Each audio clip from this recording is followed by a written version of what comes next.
Peggio che a Treviso, solo a Ivrea. Il Ministero rende noti i numeri e la fotografia che ne emerge racconta che in città le cose in materia di giustizia non vanno per nulla bene. Anzi, Treviso è il fanalino di coda in Italia per numero di pubblici ministeri in rapporto alla popolazione. Risulta che il rapporto magistrati nella Procura della Repubblica con bacino d'utenza è di 1 a circa 80.000.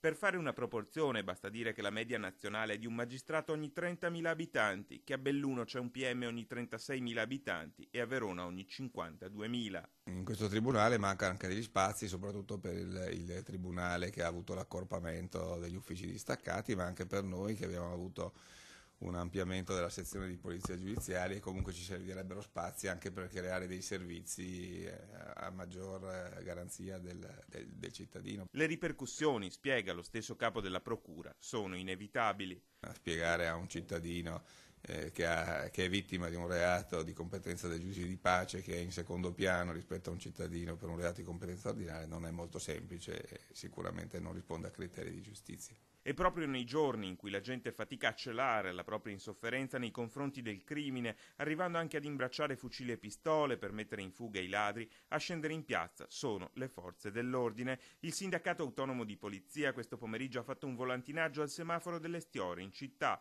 Noi come i lavavetri, lo slogan. Bisogna darsi da fare, bisogna aumentare l'organico, bisogna raccogliere il più velocemente possibile quelle 1.000 persone che stanno attendendo di essere assunte. Obiettivo: sensibilizzare popolazione e governo, che così non si può andare avanti. È un'iniziativa finalizzata a far sostenere questo peso della sicurezza non sul cittadino, rischiando come in questi giorni che ci sia una giustizia fai da te che è pericolosa, da noi sempre in qualche modo rifiutata, che però purtroppo nell'esasperazione porta il cittadino a fare delle scelte in questo momento pericolose.